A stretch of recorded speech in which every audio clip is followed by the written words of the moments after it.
Hey, it's Dr. J. And guess what? We've got a special guest today. And I always love talking to experts. And this man has been doing what he's been doing for, 2+ decades. He's been helping businesses in the fitness industry streamline things and making sure that they adjust to the times. And in this time of, let's say, uncertainty, Justin Tamsett has actually been out there helping club owners, personal trainers, studio owners, making the changes to their business so they maximize profitability, but also make sure that they have the cultures that's going to, let's say, drive for success, pushing through all of the, let's say, the changes that are needing to take place now. And today I want to do a bit of a chat with Justin, a little bit of hard talk, and let's say, let's get all the cobwebs out of the way and find out from his perspective, because he works all around the world, on what some of the things that need to adjust and what has been working and what hasn't been working. JT is the CEO of Active Management, and he also has a podcast that goes all around the world, which I'm sure he's going to tell you all about at the end. And we've got a little bit of a gift for you before we wrap up today. So welcome, JT. Thanks for joining me today. Thanks, Steve. It's great being back. I love all the stuff that you're sharing with your community and trying to make our industry stronger and better. Thank you. My pleasure. Look, I must say, over the last 6 to 8 weeks, there's been significant changes. And in your community, the Active Managed community, it's been highly active in a lot of people asking you questions about uncertainty, what they're doing. And you've been a magnificent conduit, not just of the information you're giving, but having a vehicle for other people to help each other. And, for the nearly close to 20 years now, you've been running the round tables, which have a select group of people that have collaborated and, made a massive difference to their business. But I wanted to get your perspective on what you've been hearing and what you've seen that's worked and how you think that the landscape has changed, especially in the health and fitness and also allied health professional arena. So what's your spin on that at the moment? Well, maybe a better question, Steve, might have been, what has not changed? Well, there's been massive change, and look, everything is changing, but it's been it's been so fast. I mean, we've been forced into changing the way we do business, not because, it was a good idea, it's trendy, but it's illegal to do things. So there's been forced change, but I've been seeing there's been some people that have made these adjustments that have made their business even stronger once they come out of the lockdowns. And it's also cleaned up some of the mess and maybe the overspending that we were doing. And I'd love to get your perspective on that, because yes, you're spot on. There's so much change that's taking place, and some people have handled it well and others haven't. And I think there's really 5 areas that I've identified around the change. And I guess no order of priority. I've got them written down, so I'll go through them. The first one is the obvious one, which is that there's now a virtual product offering. Whether it's a PT doing Zoom training with their clients at home or group fitness classes at home, whether it's telehealth with allied health professionals. We've really, I think we've always been pontificating that we would go down this route, but from the 22nd of March here in Australia, we didn't have any choice. If we're going to stay in business, we had to go that route. So that's the obvious one, that the change in the landscape has been the virtual product offering. The second big change that I've seen in the landscape, and we'll talk more about this a little bit later, but I just wanted to address it now, is that job roles have changed. Everybody's job has now changed in a gym. Everybody's job has now changed in a studio, as well as, again, in those allied health professional facilities. Their jobs have changed. And I'm not sure we actually can identify what all those changes are going to be in the future, but currently they've changed and they will probably continue to change.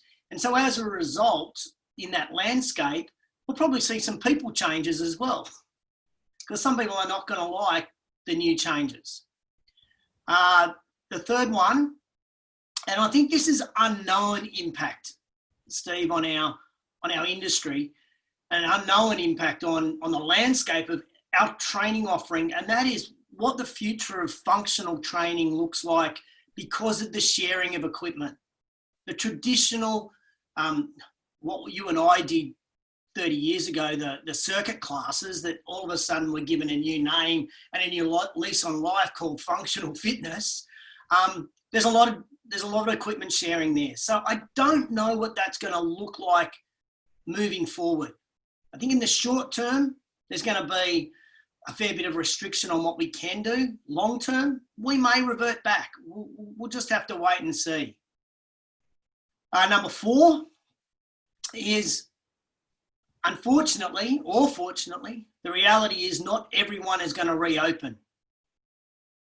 Not every gym is going to come back. For some, COVID-19 is going to be a great reason to close quietly and sail off into the sunset. Whether that be a good thing or a bad thing for that individual, I think that is a reality though. I just don't believe every facility will reopen. And if every facility does reopen, they may not stay open long term. I think there's going to be some real financial challenges there, and I think we'll cover that throughout the morning as well. And finally, the big change in another big change in the landscape, I think, is also the mental health of gym owners, studio owners, and their teams. There has been an absolute roller coaster of emotions for everybody. And as we get closer and closer to opening here in Australia, we've already opened obviously in New Zealand and throughout Asia, Europe and the US, the roller coaster of emotions continues. I think when we were forced to close, every owner, every staff member went through kind of the emotion of grief, where we were in denial and then we were in anger and now we're in frustration. But I think when we also reopen, there will be a degree of excitement. We'll be out over the moon. And then reality will start to hit in 4 or 5 weeks that we're back to the grind of what the business looks like.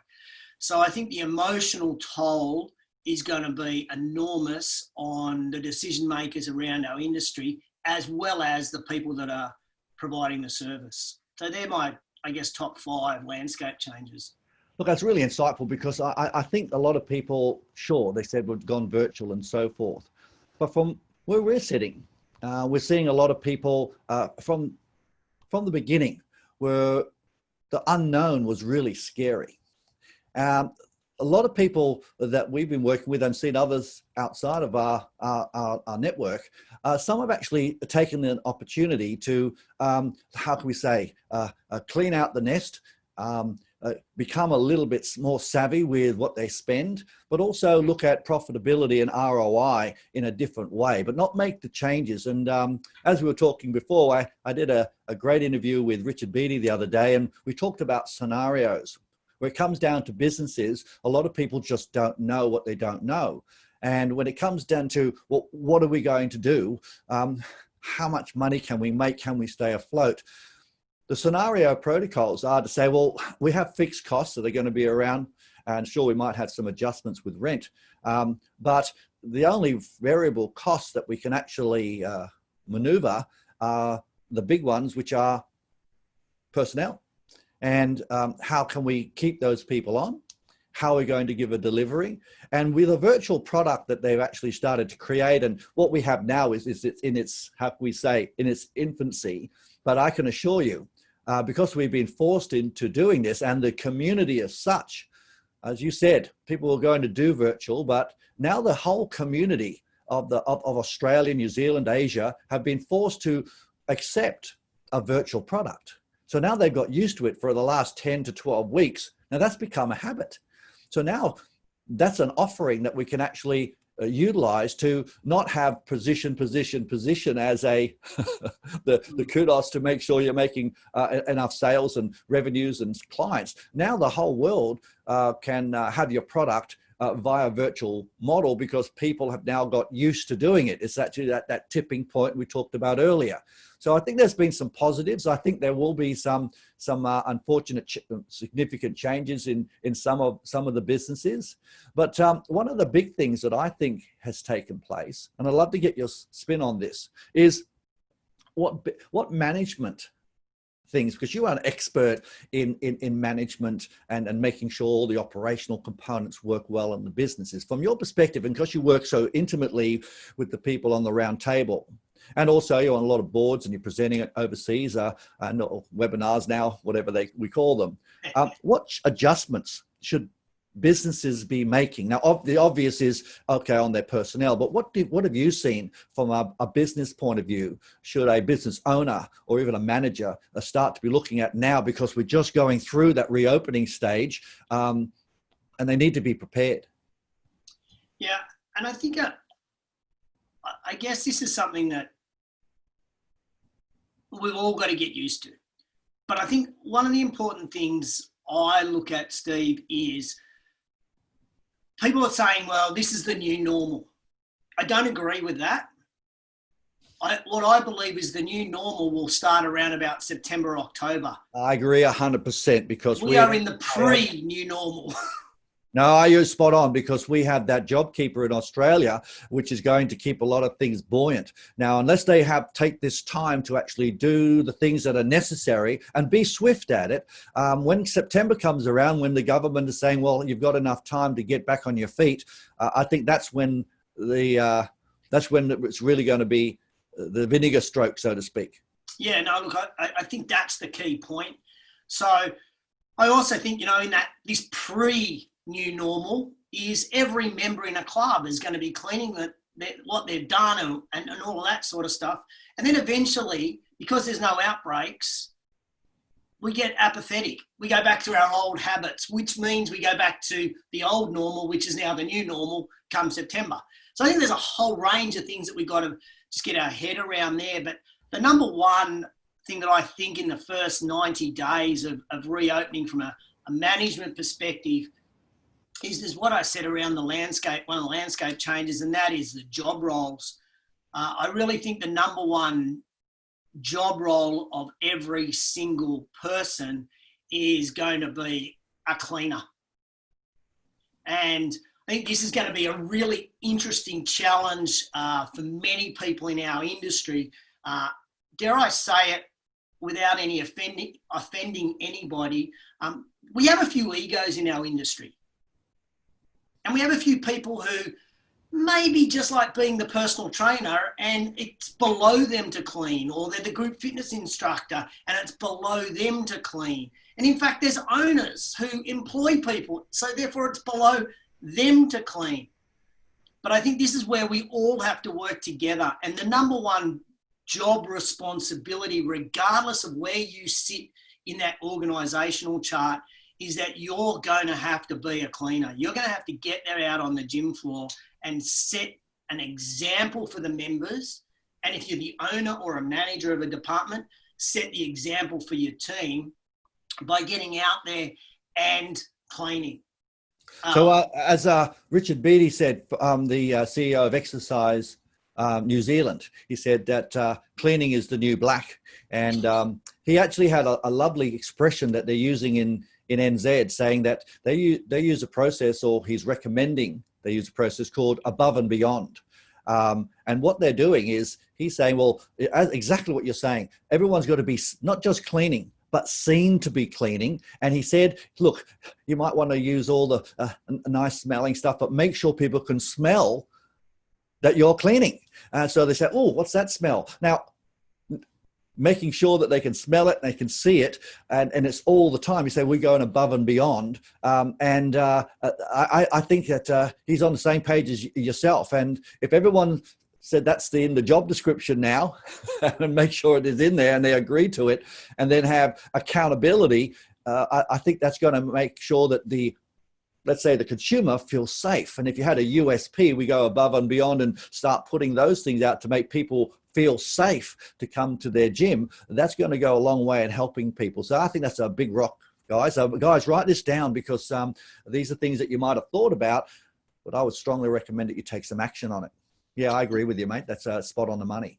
I think what's really important, just following on from what you said though, Steve, is we shouldn't, as clubs, go out and say we are the cleanest club. No. We are a super clean club, because that is just like a red rag at a bull, and you'll find members wandering around trying to find that speck of dust to go, "You're not clean," and hold us accountable to that phrase.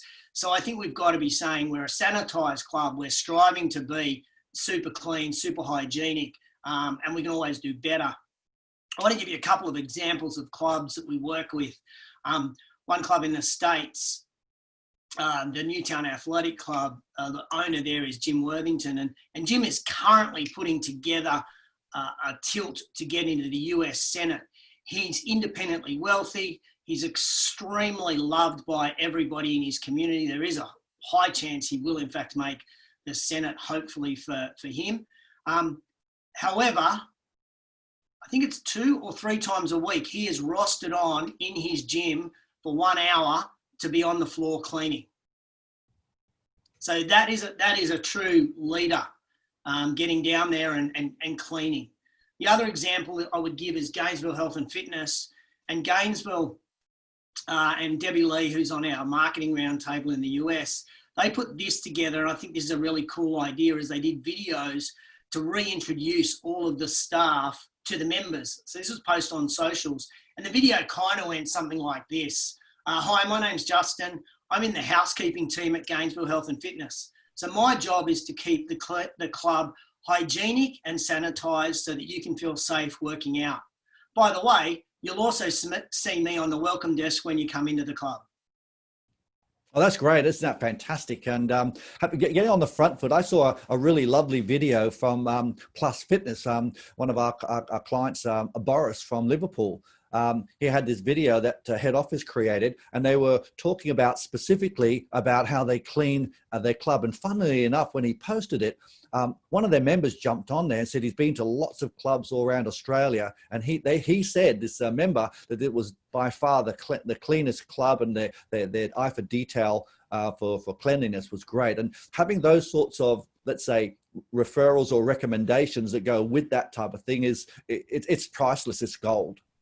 The flip side though, Steve, there was a club in the US and they showed a video of them cleaning the club and saying how clean, hygienic the club is and how sanitised the club is and the effort that they've gone to.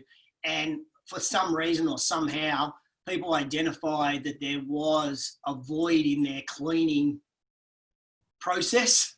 And so they got slammed on social media for actually being poor at cleaning. So if you are going to video your cleaning, make sure you do it properly. And I would also urge all clubs not to do a before and after, because that just rubs salt into the wound that obviously before COVID, you were dirty. I mean, this is the crazy thing, isn't it? We're going, "Oh, we're doing a deep clean." Well, my question is, why the fuck weren't we clean before? So, okay, we're clean now, but we weren't before. Okay. Yeah, so we've got to be really careful of the language that we use. And people should be turning to you because you're the expert in language.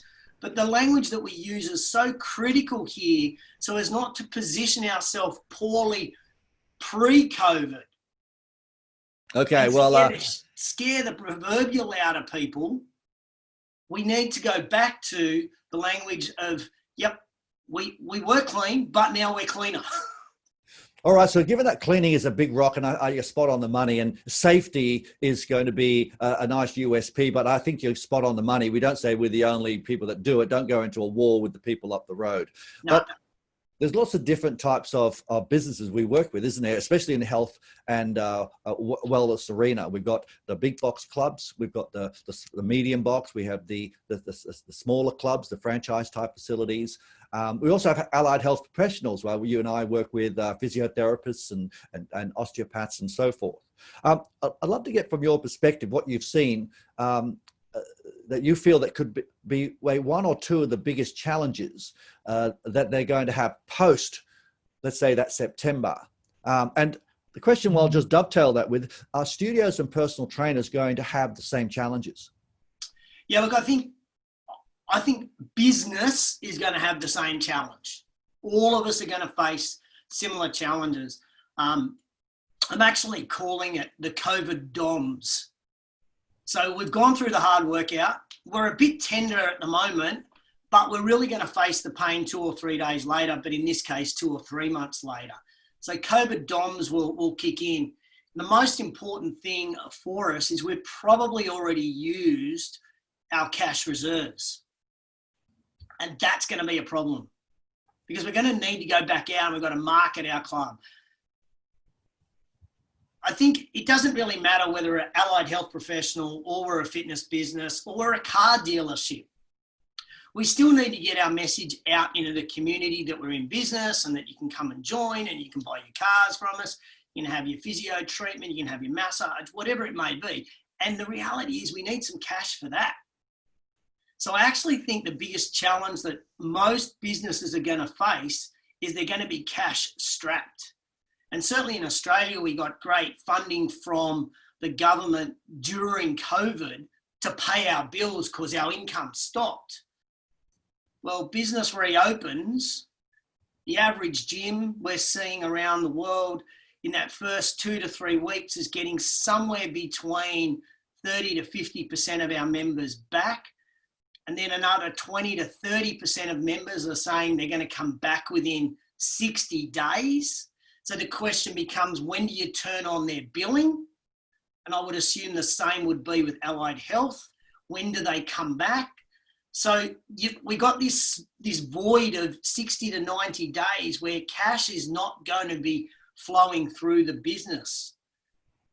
I agree with you. It would be great if we got another stimulus, and we may, in fact, there may need to be a third stimulus coming from the government for us to spend in order to market our products, because I think that's going to be our biggest challenge, is getting our message out to people, getting our current customers back through the door, as well as getting new customers. Now, the most exciting thing that we're seeing around the world, Steve, and you'll love this being impact sales training, is that in the first 5 to 7, even 10 days of reopening, gyms are being knocked down in the US, and they will be knocked down again here in Australia with inquiries.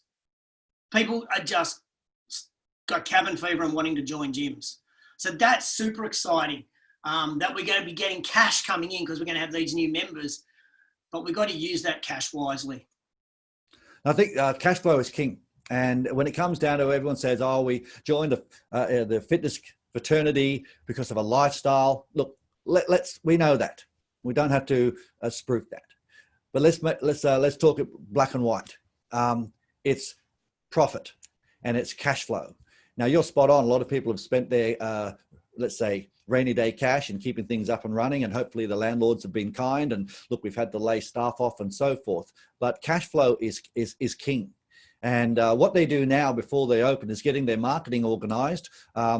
We've recommended they do just go back to basics. Like, let's just say you're relaunching your business and go back to pre-sale modality. Do all the things that, see, this is the only time in your business, well, let's just go back. At pre-sale, it's the only time in your business, unless other than the build, is to focus on sales or marketing and sales. So but you don't need to discount. Now we can do that now. You don't need to discount on pre-sale. No. But have a value add, have an expression of interest opportunity. Say, we don't know when we're going to open. It's very soon. Hey, we're going to do a little bit extra for you. Don't discount your price. And also then put an expression of interest. Then they go to leads, and then you can call them and you can give them a little bit of extra love along the way. And the question I also ask a lot of our clients and our clubs that we work with is, how are you going to make your members feel special from coming back and supporting you? What are you doing? And I suggested they go out and say, let's support local community. And go to the cafe up the road, go to the hairdressers and say, we want to welcome our members back and give them a little gift. We'd love them to come and use your business. What could you give us to give our members, and what would you like us to give you? So when they turn up, Justin comes in for his workout. Great to have you back. He does his workout. Just as you leave, you've had written a little note and say, here's a little gift to say, welcome back and thanks for supporting us. And just show gratitude, because gratitude actually creates reciprocity. And these are small little things that people can do to focus on their sales and making sure that they keep their members, get referrals. And as you said, don't do a discount, do a value add, but they need to be doing this now because cash flow is going to be king. And if they've done their scenarios, and made sure they said, well, how much money do we have to be profitable? How many sales do we need? And how many members need to be paying? If they've done those, they can then do their marketing accordingly. And as you correctly said, it's got to be done properly, but make sure conversion is the king. If their conversion is poor and they're getting tons of leads, and you and I've said this for many, many years, a conversion is king, from inquiry to actually having that conversation. If they pivoted or adjusted, whatever you want to call it, and be able to do a presentation online, we call it a phone switch. So they go online and then go straight onto a Zoom, and you can close the sale without having to get in the car and come all the way down. That will actually increase the cash flow. And it's not about the sale, it's about the methodology to have the person buying the feeling. And if they feel safe and they feel comfortable in coming to see you, they'll be grateful. They wouldn't be actually closing, they'll actually be giving you money easily. And these are things I believe that need to be taken place now to get us having the cash for when after September, if we don't get more stimulus, is critical for the businesses. And they need to be aggressively looking at it now, not passively. Yeah, look, I totally agree with that. And I think that brings me actually to the second challenge. And the second challenge, again, regardless of the size of the size of the business, or even the type of business, is the bandwidth of the management team, and the bandwidth of the owner. For the last 10 weeks, our focus has been solely on virtual or on demand or whatever you want to call what we're doing today. And so that's been our focus, and we've been able to deal with that because that's it. Now, when we reopen the doors, what happens to the virtual program that we've been offering to people? Now, the biggest challenge that we're seeing around the world in clubs at the moment is they offered virtual classes, whether they're on demand or live, for free. And now they want to try to monetize that. So we've actually made a rod for our back by saying free, and now we want to monetize it. And then how does that fit in with the face-to-face offering? And then what we're also saying, Steve, is that we've got to go out and we've got to market harder, and we've got to have outreach in our community and build relationships with those local businesses, old school wise, like we used to do, and strengthen our position in the community. How much shit can we get done? That becomes our challenge. No, it's so good. The real thing for owners and managers is their bandwidth to be able to do everything and do everything well. I worry that when the doors open, we'll go back to our old modality, and we'll almost forget this virtual thing, and we'll go back to, which is fine if that's part of our business plan. And I think, again, this is where we can be working now before we are back to fully open. So clubs are reopening with limited capacity. So we've got to get our head around that.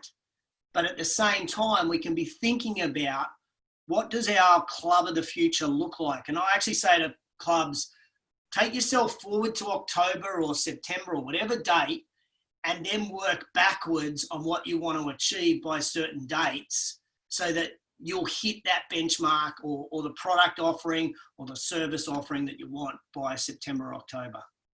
Yes, well, look, I think you're spot on too, because if we do the scenarios, and as I keep mentioning Richard, we did a interview with him a little while ago, and he created a tool. Now, one of the things that Richard is good at is taking massive action. And we had a good conversation for a good 2 hours.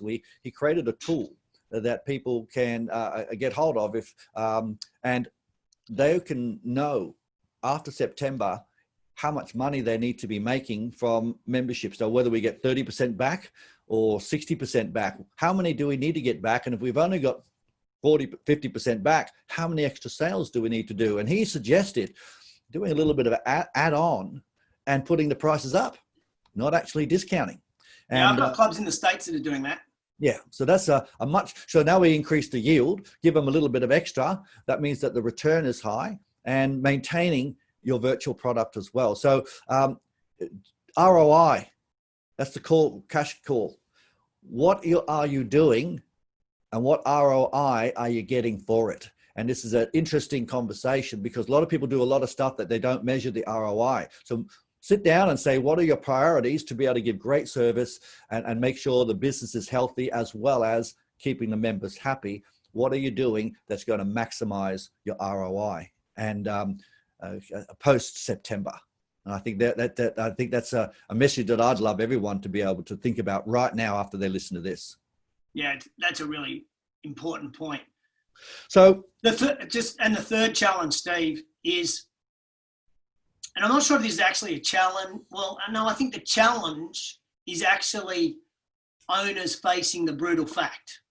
So the challenge is not what I'm going to say. The challenge is actually understanding that this is going to be a fact of our business.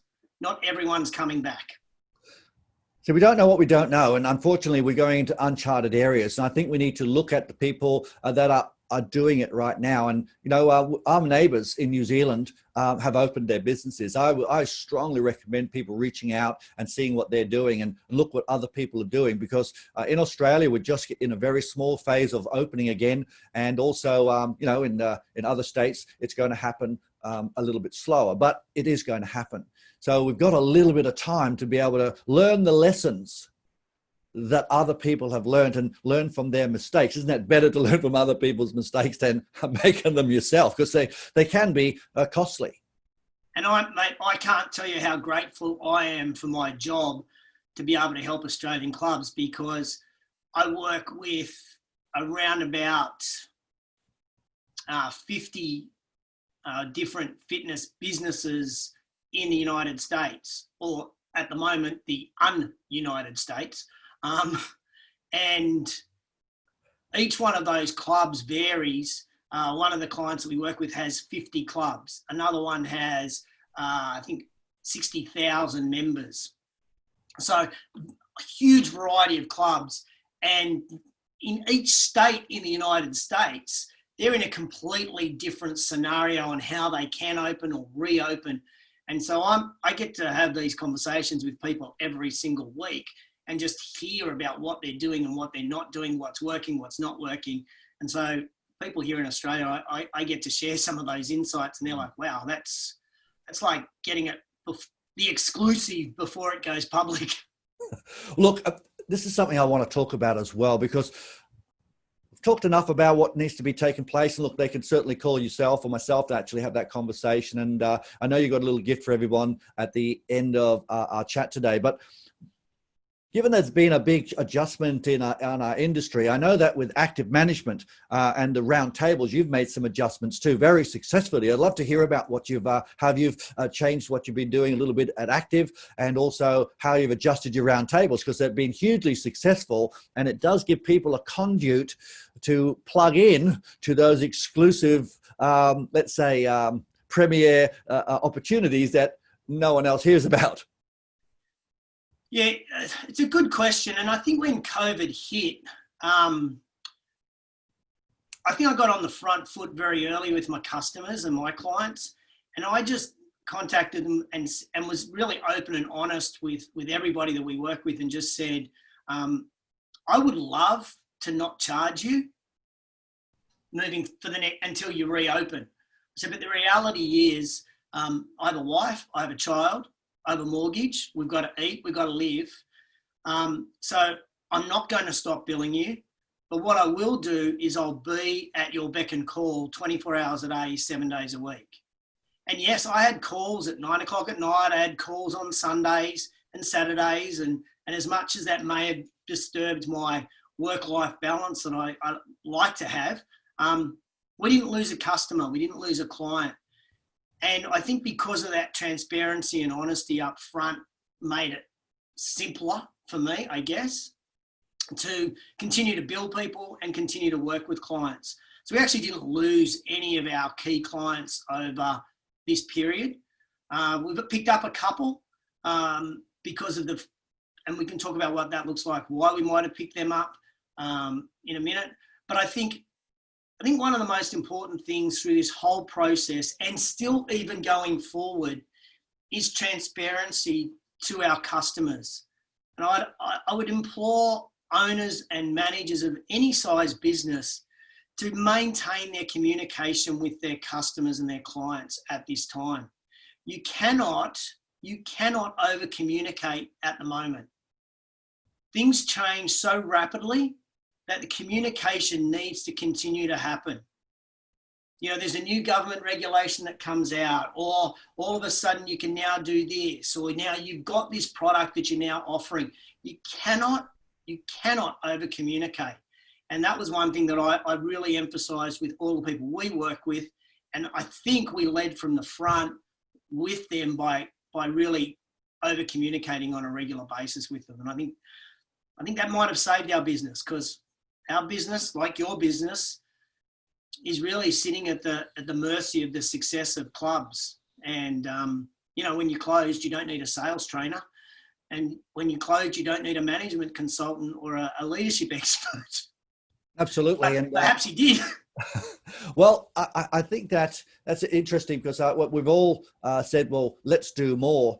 But there's only, a lot of people say it, but a lot of people don't walk the talk. And you certainly have walked the talk, especially with your community, reaching out and doing lots of things for people, and not expecting more money for it, but actually helping people get through this tough time. Now, I know you've made some adjustments to the way you do your round tables, because obviously you can't go and we can't sit with everybody and have that wonderful way of collaborating, but we're still having that collaboration and you're still getting significant results. Why don't you share some of those things that you've changed? Yeah, so what we did was, and again, we do this throughout the 4 roundtables I run in the US, as well as the 3 here in Australia, is we just moved to having weekly Zoom calls, 90-minute Zoom calls. And one of the ways we start every meeting when we're face-to-face is just having people talk about themselves and what they've been up to over the previous 3 or 4 month period since we last met. And we've been doing exactly that same thing on a weekly basis. And I think that in itself has been cathartic, if that's the right word. I think it's the right word, cathartic, for the owners, is that they've been able to share exactly how they feel. And I've watched that emotional roller coaster that we talked about earlier today of the owners, and to have the support of peers, I think has been a phenomenal resource. Anyone that I spoke to at the beginning of this, or webinars that I was on in the first 30, 40 days of COVID, I just kept saying that you can't get through this alone. No, that's so true. Absolutely. Absolutely. And I still say the next 90 days is going to be hard to get through it alone. You can pay for help, but there's also free help. You know, we know people in the industry. I know Mel Tempest has a great Facebook group where she supports her people. Dan Henderson supports his people.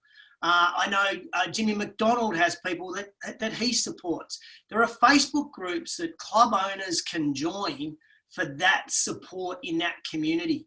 You can't get through this alone, and it's okay to ask for the support.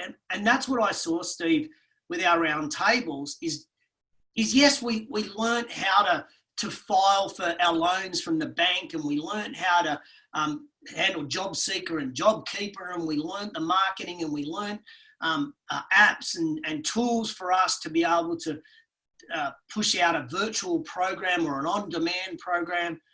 But primarily what Roundtable did was gave enormous amount of personal support to people that were going through this emotional roller coaster. And I think if I look back on that, that's the thing that I'm most proud of. Nothing I did. It was actually what the people on the round table did for each other in those 90-minute calls every single week. Now, we're still doing them, and we will probably still do them, I would suggest, for 4 to 6 weeks after reopening. And the members will tell me when they don't need to do it. But they'll say, we don't need to do this every week. We might do it every fortnight. And then we'll go back to our face-to-face. And obviously, once the borders open, we plan to have a face-to-face meeting probably August or September. And we'll come back to going to that model. But then moving forward, I would suggest we will have a monthly Zoom catch-up. Terrific. So isn't it interesting how we've had to make these changes? We've done something very similar with our Sales Success Club and our clients as well, where we said, well, let's do more and sure, we did our virtual event and so forth, and the feedback was great. And I must say, sometimes going into those breakout rooms is much more time effective, and the feedback has been terrific. But I think you've hit a raw nerve there, and I think it's a really good one. I hope everyone's hearing this. Sure, they might pay a fee to the business or the organization that's running it, but it's the collaboration that you're getting from the people in your community that is even more valuable than just actually getting training and so forth. It's the opening to people with the like-minded that know, like, and trust you, the way you can be authentic inside that community where you can talk to them. And the roundtables have been going for a very, very long time. You're the very first to put people together in a community where there was collaboration, and it's stood the test of time. It's now international. And I think going through the tough times, being able to do this pivot online and making sure they have continual conversations, because some people who have very strong egos think they can do it alone, but I know that you work with some of the, let's say, the icons in the industry. They're openly sharing and asking for help. And I'm finding the people that are asking for help and are inside the community are faring far more successfully and having a lot more, let's say, less stress in their head than the people that are trying to be a maverick out there. And, it's testimony to what you've done, JT, and keeping that running and helping those people. And I'm sure that they love the round tables, but I'm sure that they love their relationships within it and the collaboration and sharing that they're giving. Yeah, and that's the constant message that I hear, Steve, is that they're so appreciative of the support from their peers. People who are in the trenches just like them, you can't beat that. And I think that's a key component to what Roundtable is. And yeah, really, there's nothing else like it. So if you put it into perspective and just give us an example, over this period of time when you've had your groups actually having a conversation, what's one big rock that people were, let's say, all had a common challenge with, that they were saying, oh my God, what am I going to do? What was a big rock that the community collaborated and came up with a solution? Because, I've got lots of stories with the Sales Authority Club, but I'm sure that you've got some stuff, especially with the owners and managers or the owners that you have there, because there would have been some big things that needed to take place where there's a lot of uncertainty. What were some of the things that one or two things that they learned from each other they'll be able to get through the tough times? Well, I would suggest the number one thing that they learned was both in the US and here in Australia was how to get around or work with all of the government funding. Particularly here in Australia, the confusion around job seeker and job keeper. By working together as groups, they were able to share and using your word, collaborate the information that they each collected in order to try to solve that issue around JobKeeper. So I think that was a real positive. In the US, again, different to Australia, but an interesting model, and something that I think we can learn from here in Australia is that the roundtables themselves gave feedback back to owners who then were working directly with state governments on how to reopen and how to set the restrictions and the regulations for reopening. So what we found in the US is that the states where they consulted with industry had less onerous opening rules. And what we're seeing here in Australia is really quite ridiculous and ludicrous, some of the conditions that are being placed upon clubs. It's a bureaucrat pushing a pen across a piece of paper, and it's like, it makes no sense. But as an industry, as hard as Fitness Australia has been working, I think in some instances, I feel sorry for them. They're banging their head against a brick wall. I think that's why Barry's lost all the front of his hair, because they're just not listening. And as an industry in Australia, we can improve that lobbying. But I digress. The other thing that I think that we really learned a lot from each other in roundtables is the multitude of different platforms that we could use to develop our online training programs.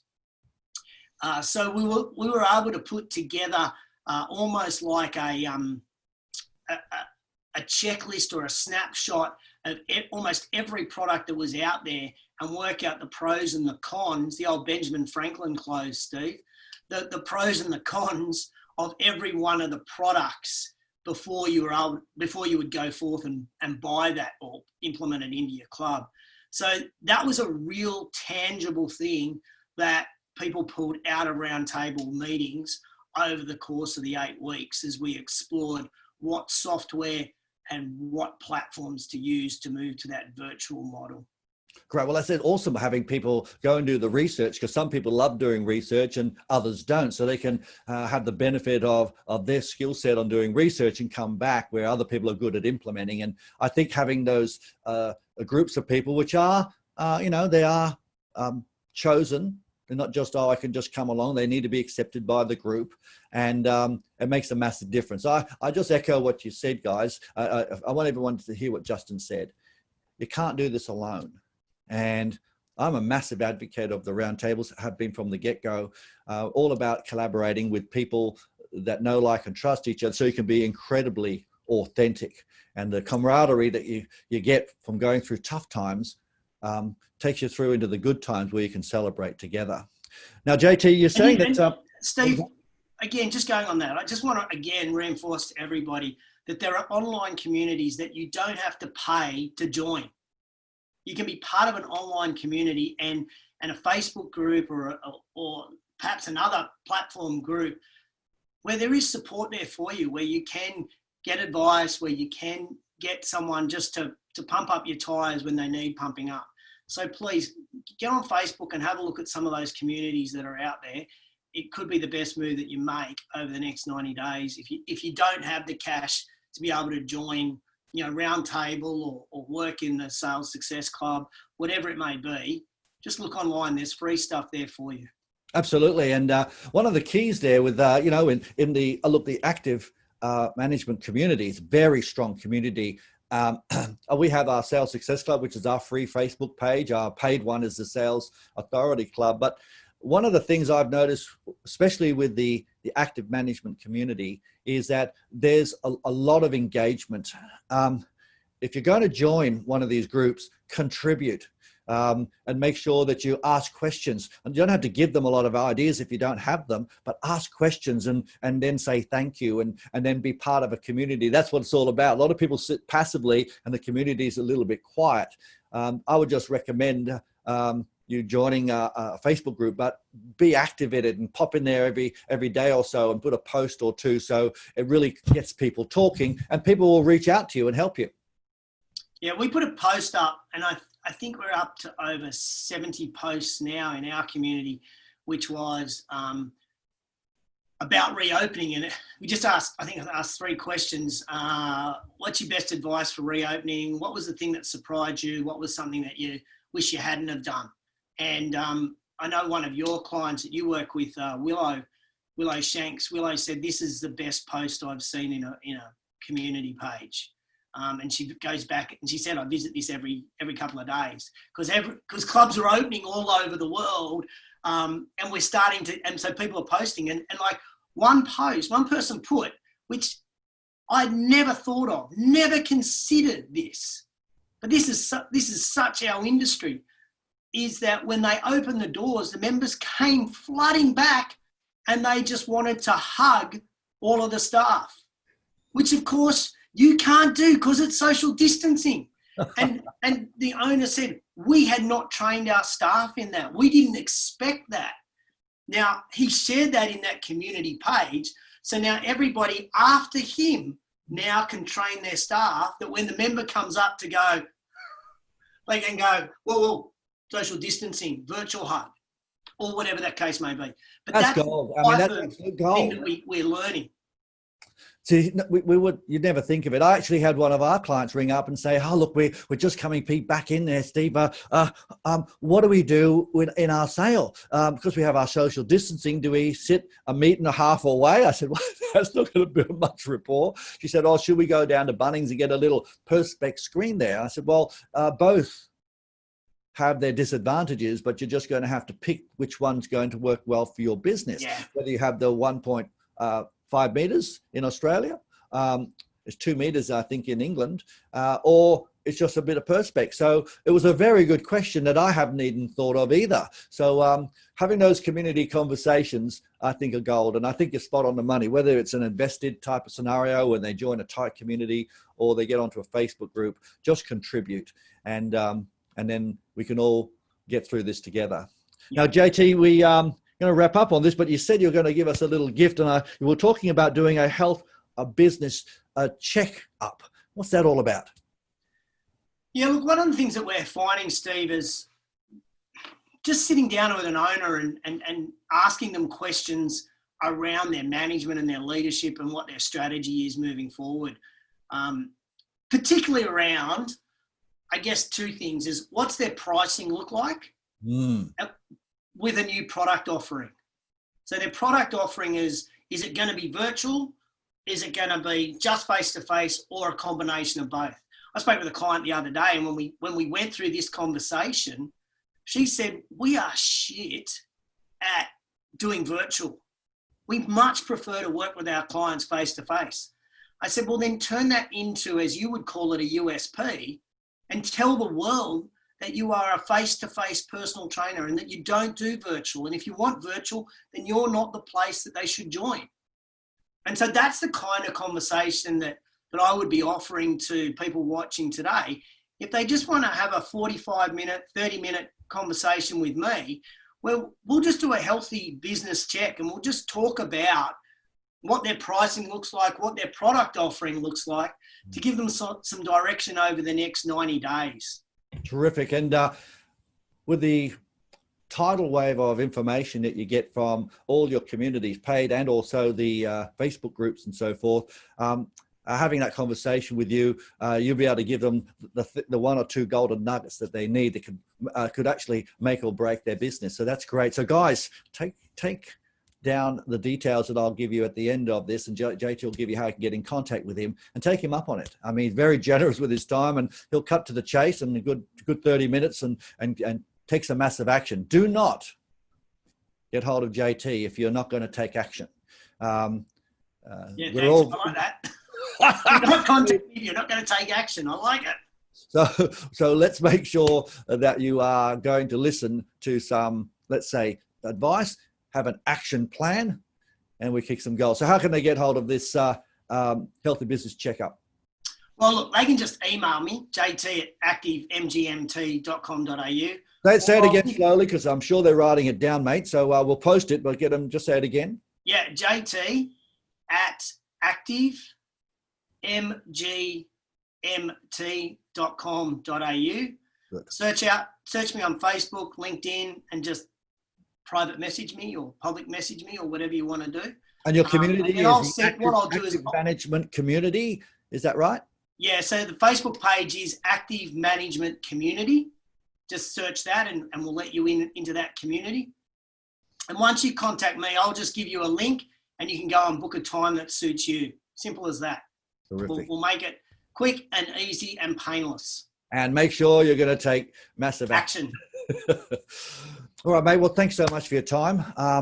Absolutely insightful. Great to get some information from all around the world. And again, on a personal note, thanks so much for making such a big difference to clubs, studios, allied health professionals, and people in general. You've done a great job, and keep up the good work, mate. So thank you. Thanks, mate. I appreciate all your support too. Cheers. My pleasure. Hey, gang. How good is that? It's always good to talk with a great mate I've known Justin for 20 plus years. But his knowledge on what needs to be done in management and taking action and just drawing on the collaborations is second to none. So take on board that opportunity to have a chat with JT. He'll be generous and help you, but make sure you're going to take action. So action is everything. Put it into practice. I'm sure we'll see you real soon. I'm Dr. J. We'll talk to you soon.